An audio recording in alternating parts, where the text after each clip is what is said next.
Good afternoon. I'm Wes with Tech Talk Lives, and we have Mr. Kenny here with your website guys. Awesome website designer. And today we are talking about website hosting.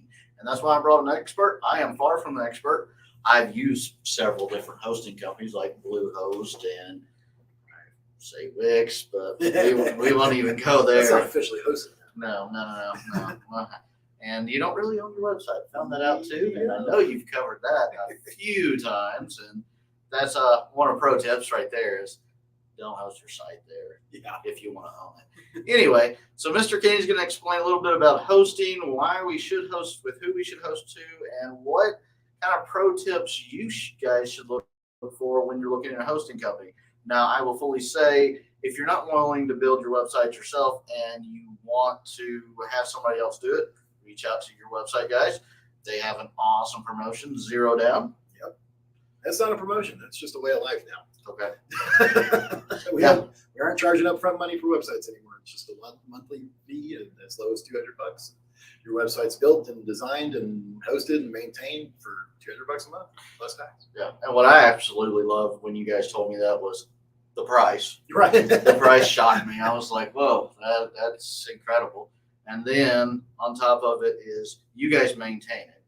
You guys update it. Yep. You guys monitor it. Yep. So it's like no issue or problem that I have to do. Right. And more than that, we support our clients.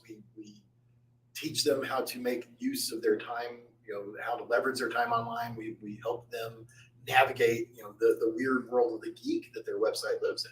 So that's all included as well. And our expertise and our consultancy is definitely a big part of that. Yep. And one of the main things is your hosting. Yeah, hosting is included. A lot of web designers don't do that. Right. A lot of them tell you to get your own hosting. Yeah, they'll hand you your website on a disk or a zip file and say, don't ever call us again. Okay, have fun. Yeah, have fun. There's no support. There's no updating. And that was one of my frustrations that I had. Many people don't know this. I actually started my company on building websites. And that was not my passion. Network engineering, cybersecurity is my passion, and that's what I went to school for. So I scratched my head about 5 years ago and said, why am I doing something I don't like? And that's when I met Richard and his wife, and fantastic service. But anyway, most people don't understand when you get that website, it's not ready to go unless it comes from a partner like your website guys. Most of the developers will just hand it to you and say, okay, this is where you need to go for your hosting. Yep. Well, if they do that, where do you go, Richard? Yeah, so let's back up just a little bit, because it's actually surprising how often I have people say, well, why do I need to host a website? And it's because a website doesn't exist in a vacuum, right? It has to be on a machine that is connected to the World Wide Web that people can then access via their browser on their computer. So that is what a host is. It is where a website is just files and databases and code. And it's really not that fancy. You can install a website on your computer, right? Only people that are sitting in front of your computer could see it, but it is that a browser, you can go to a file on your computer in your web browser and it will pull up a website if you so choose. But the purpose of a website is for other people to see it. And so that's what a host does, is it allows other people in access to the World Wide Web and putting it on the World Wide Web. So basically it's your house for your website. Yeah, essentially. And your domain is the address. Literally, it's a web address is what it's called.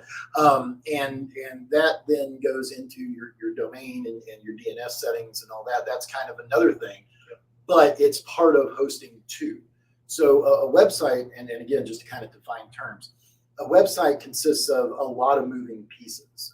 You have your domain name, which is the .com or .net or whatever it may be.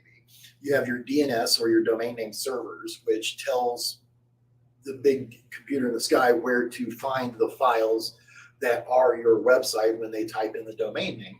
Just like when you get a letter in the mail. Exactly, it's the post office. Yeah. Yep, exactly. It routes it and it's a zip code, just for lack of better. And then in your DNS settings, it says where the website is, where the email is, various security things and stuff like that. So the DNS is rather, it's extremely important. And your email, of course, is something else that you need to worry about that's part of your website. And all of these things can be done by different providers if you so choose, right? You can have a different registrar for your domain, a hosting provider for your website, an email provider for your email, a DNS host for your DNS settings, right? And there's other things too that you can do. You've got internal networks that you can have just at your location that work off your domain. So I mean, it can get really, really, really complicated. Right? But ultimately, in kind of the bare necessities, kind of simplistic view, most hosts provide your email, they provide your DNS, and a lot of them are registrars as well. We do all of that for our clients as well. So you need to decide if your hosting provider, that when you're making this decision, can provide you with all of those things if you want them to provide you with all of those things. For instance, email may want you may have specific needs for email. You might have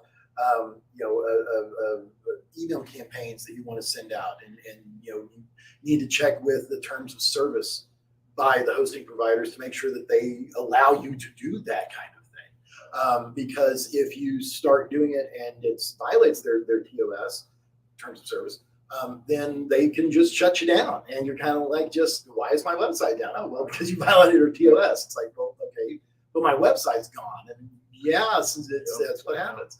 So you have to make sure that you are doing what they allow and not violating those TOS.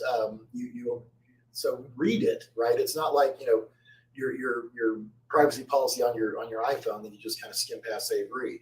That's how you get human centipede, according to South Park. But anyway, and I know for a fact Google will shut you down if you start sending out more than 150 emails. How do I know that? I have a client that was sending out that many emails a day. As soon as they hit 151, it killed them. It 100% killed them. What was nice is they had their email server hosted on G Suite. So that's a different place than where their website was. So it didn't bring their website down, which is an awesome thing to think about and to look at. Is maybe you don't want your email hosted at the same place as your website. Yeah, and you may need like an SMTP server to send out mass mail like that. So, anything that it's always, a lot of times people say it's easier to ask forgiveness than it is to ask for permission. On the net, I would say it's the opposite, right? You always, because your website is mission critical. Your email is mission critical. If those things go down, you're out of business. And so CYA, call your attorney. Make sure that what you're doing isn't going to backfire and cause downtime, just because you're violating some rule that you didn't know existed. And that's why there's services like MailChimp and other services out there that will send out those emails, and they are certified or partnered with Google and all different things, so it doesn't look spammy. Yeah. I mean, technically, if you're sending out 150 emails, that might not be an ad campaign. Right. That might just be your regular. Your billing invoices. Yeah. Yeah. I mean, you could have 150 plus clients, and you're, like you just said, sending out your invoices. And now you get dinged because of this. Well, one of the things I do notice about Google is they start recognizing that algorithm and expand it little by little, but that takes time. Yeah. So if you go to a new host, you never know what's going to happen. And those are some of the key questions to ask your hosting provider, like you just said. Or if you're looking into it yourself, you need to know, okay, this is what I can and can't do. And personally, that's one of the things I actually do, is I have a subdomain that I send out all my emails from, just in case that happens. I just switch subdomains. Is that cheating the system? A little bit. It is. But that's one of those geek things that I noted. Right. Yeah, and ultimately, don't. Okay, so your internet, like I said, it's mission critical. Your website is mission critical, right? But it exists in kind of this weird world of the geek, right? That doesn't make sense to the normal humans that own their business. So a lot of times, because geeks have a hard time, or are really good about making you feel stupid, that normal humans just avoid it and they don't ask questions. Right. Do the opposite, right? Ask questions. And quite frankly, if there's support texts or if they treat you like you're an idiot, then hey, that's a good indication you don't want to do business with them. Right. So ask the stupid question that you feel are stupid or that you would be embarrassed to ask, and see how they react. But they're legitimate questions. You should never feel ashamed because, like I said, it's your website. It is mission critical. Yeah, it's your business. Yeah. So don't hesitate to ask those questions and use their responses as a gauge to whether or not you want to do business with them. Yeah. So I built a website and I want to host it. Mhm. Like you said, why wouldn't I host it on my home device and just set DNS Right. pointed to it and then save myself the thousands of dollars a year? Why would I not? And you can. And a lot of people do. It's not a good idea.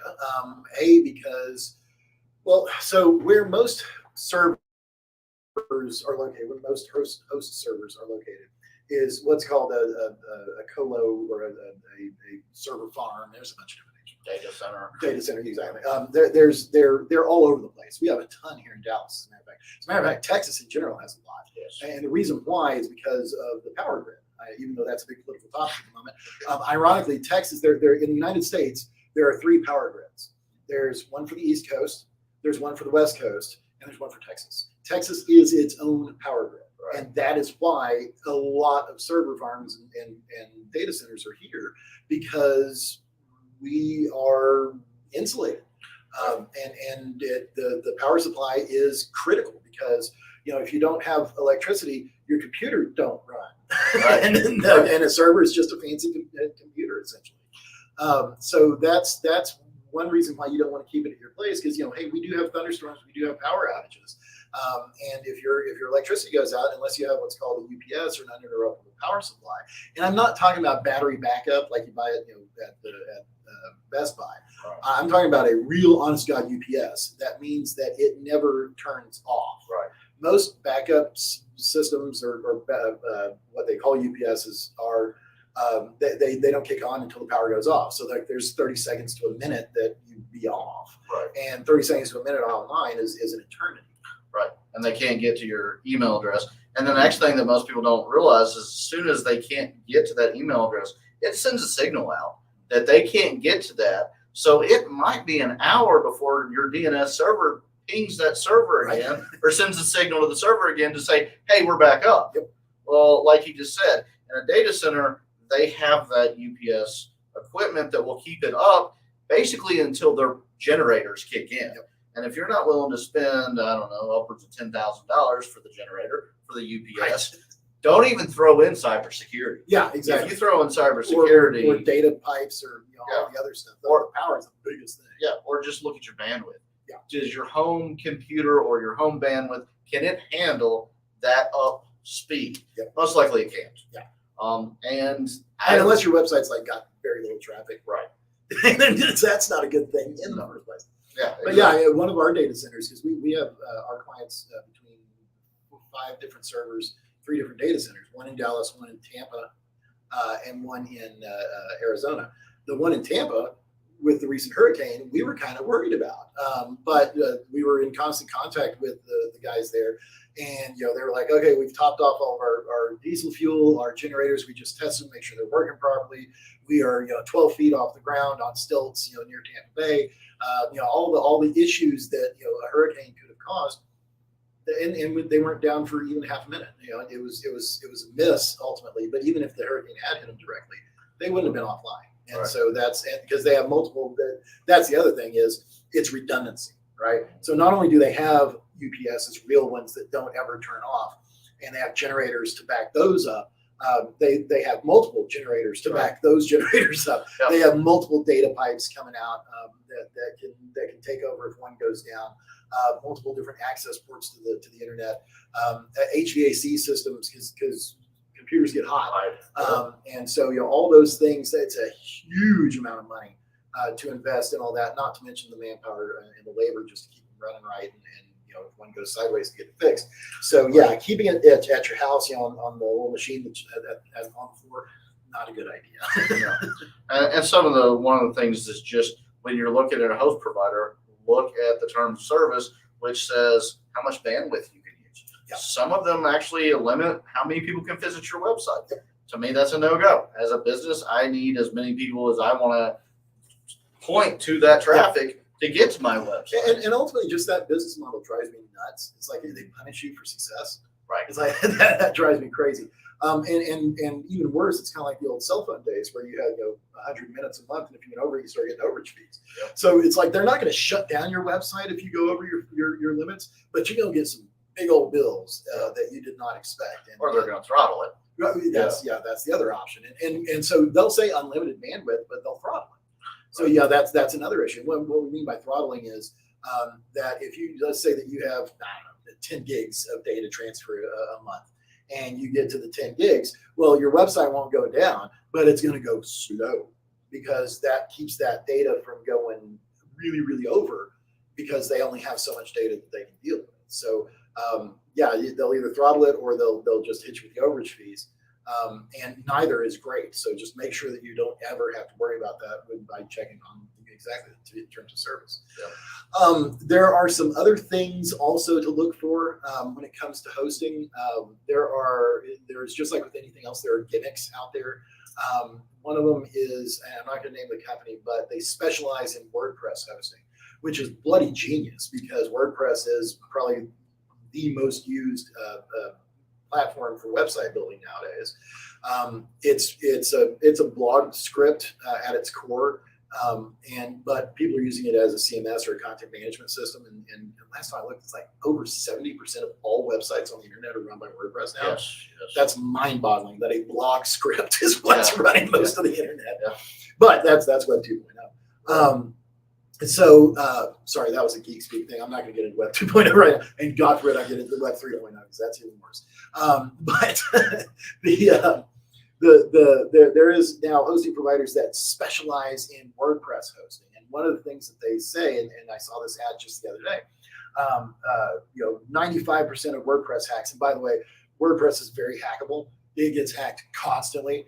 And so they'll put out security patches all the time. Like they're changing underwear. They put out security patches and updates, not only to the core WordPress code, but the plugins as well. And one of the big value adds that this hosting company that specializes in WordPress hosting did was they said, okay, well, 95% of WordPress hacks are because they are not updated to the current version. And that's very true. Yes. And so they say, but anybody that hosts with us, your WordPress is never out of date. It's always updated automatically, right? Well, that's great. If and one of the biggest problems, or one of the reasons, WordPress is a double-edged sword, is the best way to put it, right? The reason why it is so popular is because it's really, really good core code at the first place. It's elegant code. It's well written, and I'll geek out about that because it's beautiful. It's the best way to put it. It is just beautiful code. One of the things that makes it so, because it's infinitely malleable, and what makes it so malleable is that it's pluggable, right?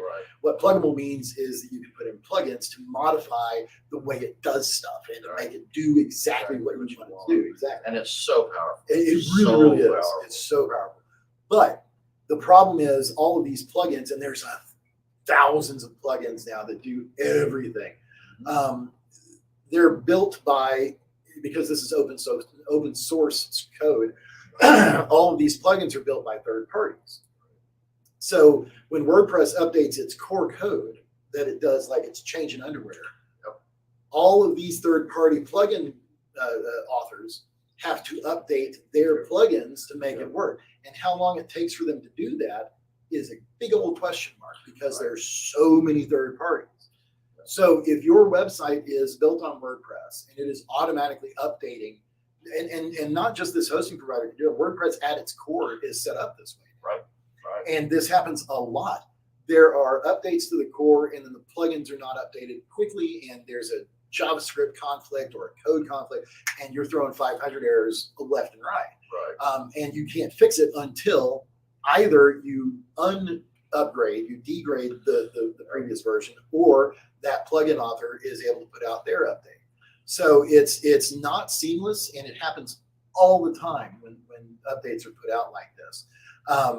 So having something that's doing this robotically, right? So it doesn't, because if the site goes down, then the robots go, oh yeah, we updated, but it's down now, so fix it.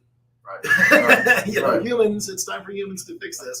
And then you're stuck holding the bag because your hosting provider is cheap and, they don't provide that kind of service. They'll say to you, yeah, it looks like your system updated itself and you've got a JavaScript conflict. Good luck fixing it. Yep. And then sometimes they'll offer you support yeah, to exactly. roll it back, Right. but charge Charge you Yep. $500, $600, $700, $800, if not more, Exactly. to bring your site back up and do a backup. And it's like it should already be being backed up. Right. Which that's a totally different subject. And that is something But, to keep in mind. yeah. When you're hosting, make sure you got backups going. Make sure they're off-site backups Yes. and make sure they're frequently backed up, right? Like daily.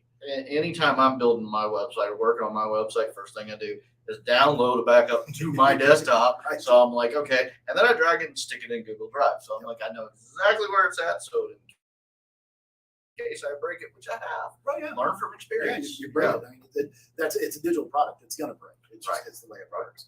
But even then, like I said, if you have it automated and things are updating on their own, then make sure that things are backed up automatically before those updates happen. And just even hacking, if somebody hacks your site and your site's going to get hacked, right? Even the NSA gets hacked. So don't Right. think it won't happen to you. Ask Home Depot and Walmart whether or not it's something that happens. It does. Data breaches are just part of the landscape. And yeah, I mean, it's the nature of the beast.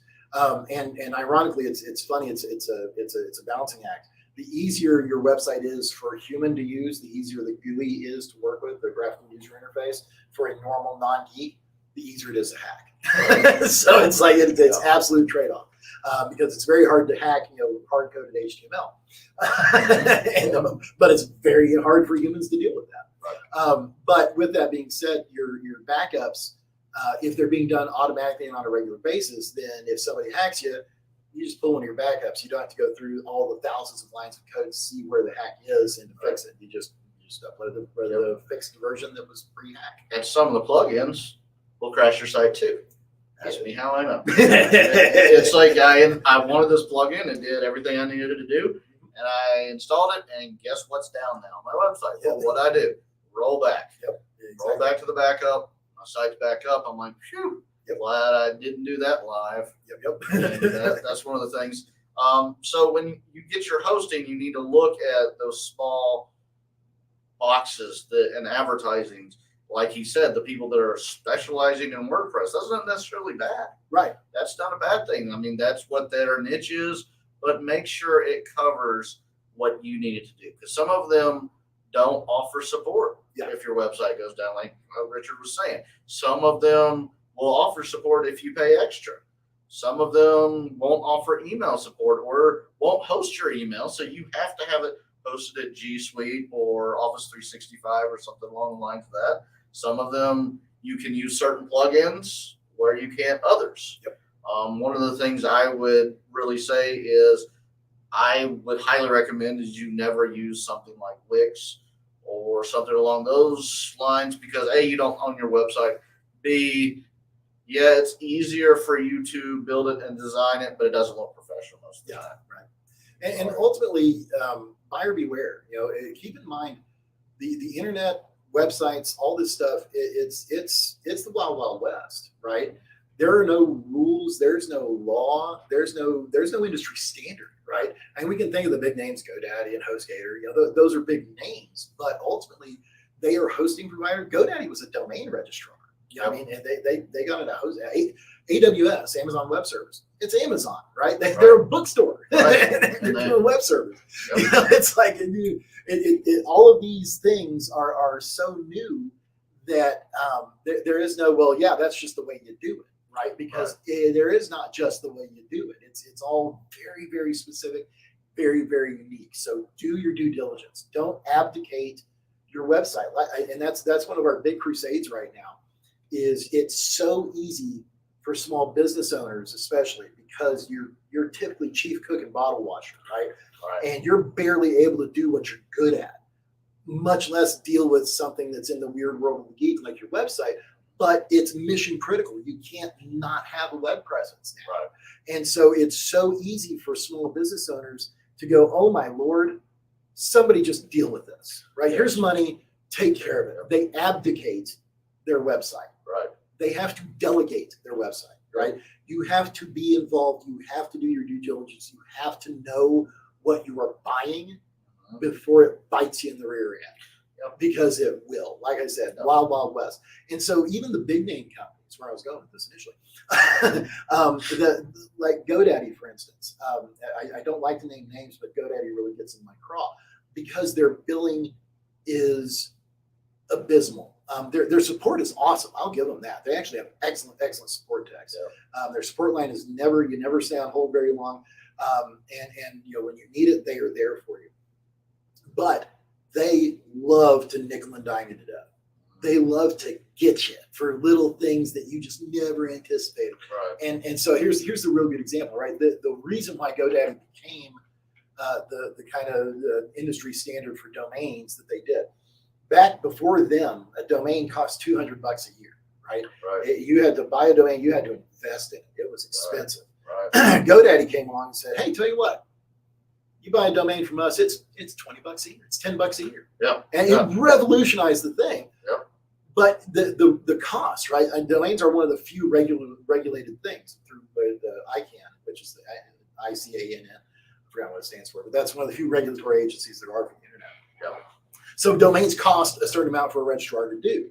Right. And GoDaddy came in like below cost. Mhm. And everybody's like, "How are you doing this?" Well, come to find out, if you didn't renew before the day it was due, it was expiring, they'd hold it hostage and charge you like $600, $700, $800, right? So they were depending on people abdicating their domain, saying, "Oh, I've got a credit card on there. It's just going to automatically renew."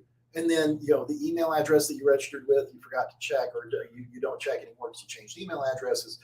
Your credit card expires. You don't see the message and your domain goes down. And then you're like, "Hey, GoDaddy, get my domain back up. Here's my $20 for the renewal." Oh, no. Yeah. No, it's $800 now. Yeah, if you want that. Yeah. And then exactly. we're going to charge you to bring your site back up. Exactly. Emergency fee or whatever you want to call it. Exactly. And yeah. It's the wild, wild west. And buyer beware.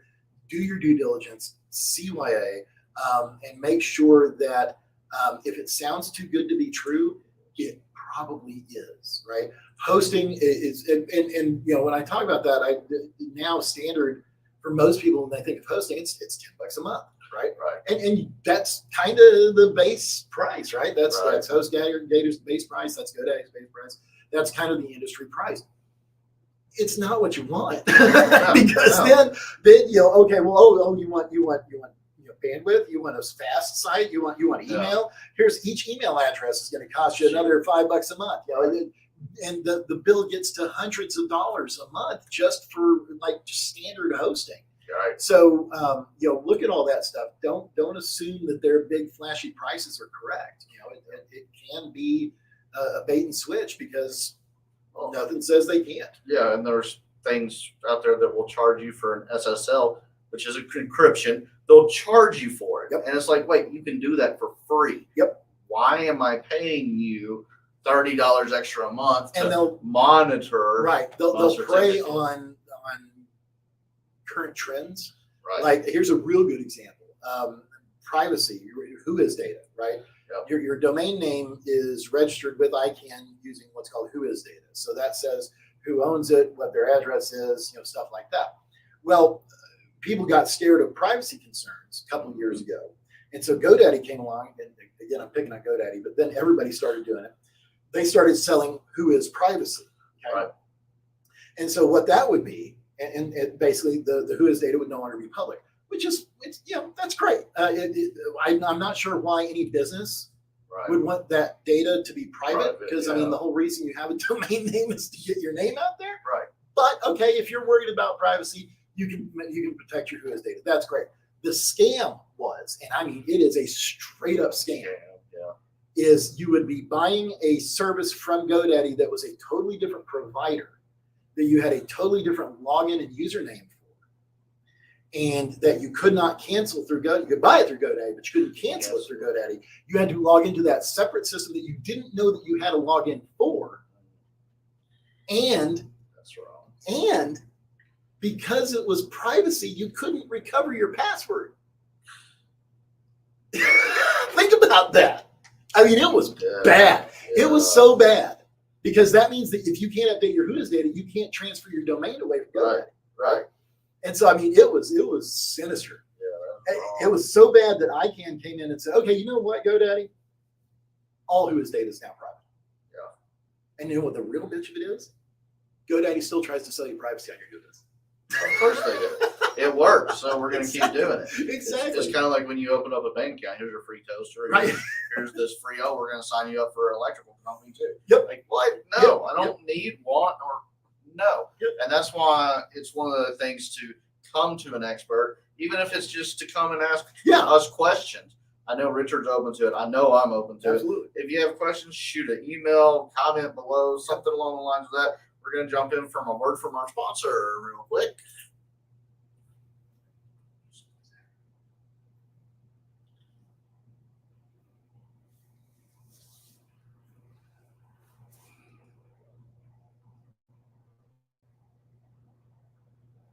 All right, so we're back from our word from a sponsor, which is One Wing Studios. One studio, 3 different advantages. So you can do photography, you can do podcasts, you can do live streaming. Awesome place. That's where I do 99% of my broadcasting is from One Wing Studios here in the DFW area. So we've been talking about hosting providers and how to pick one, how to choose one. What are some pro tips, Richard, that you would say you must see in a hosting provider, or just throw them out the window? I would check their support. You know, just go in and ask questions. Like I said, and the support is paramount, right? I mean, a data center is a data center is a data center. You know, and location is sometimes important. Like I said, you know, you don't want it to be on a nuclear test range. Right. You know, but you know, you probably don't want it in Russia. You know, that kind of stuff. Right. But ultimately, you know, a server is a server is a server. It's the people, it's the support, it's how easy they are to work with. Look at their, like I said, like their terms of service, read it in detail, and figure out what you need is going to actually cost. Right. Those are all the little pitfalls and ways that they get you. But the real hidden one and the real determining factor is the support. Yep. And support is everything in the IT industry. Like you said, a server is a server. Well, are you going to go with Dell or are you going to go with HP? They both do the same thing. They both have the Intel chips. They both have the ROM. Who's going to offer me better support if something goes wrong? And that's what you want with your website. My personal piece of advice is reach out to your website guys and let them handle it all. And then you make one phone call and say, this is the issue, and they fix it. Yep. Because we're a registrar, we're a host, we're an email provider. All the stuff all the geek stuff that you don't want to deal with, we take care of for you, because you got too much to do, and we'll take care of it. Right. So and to me, one phone call will take care of it all. Because if you call me and say, hey, we have a problem, I'm like, hold on, let me transfer you to Richard. I'm going to transfer you to him, because that's just our partnership. And I know enough about websites to get myself in trouble. He's the expert. I know enough about computers to get in trouble. Yeah, exactly. So he calls me when he has computer problems. Exactly. And one of the things that everybody sees these days is cybersecurity. If you're hosting a website in a data center, it is behind a firewall. If you're hosting it at home, most likely it's not behind a firewall, and you're going to get hacked very quickly, because people are going to see that and say, okay, I'm going to hack this. I mean, just look at, for example, gamers. They're gaming all the time. They're going through a third-party broadcast site like we are right now. You could find out my IP address, right, and shut everything down. I mean, that's just how it is. Or worse, they can install a Trojan horse on your website that then installs things on your server sites, or sends out spam and gets you blacklisted, and then you're in a world of hurt. Yep. Or, for instance, you are a computer support company, and it gets into your email and starts sending customers that they've been hacked. Yeah. And to call this number is not you, it's India. And they're getting information, and they're assuming that we hired this company to do this for us. I'll give you remote access. Yeah. My Exactly. bank account. Yeah, exactly. So if you ever question those numbers or those emails, one, don't open them. B, look up the number yourself. Pro tip.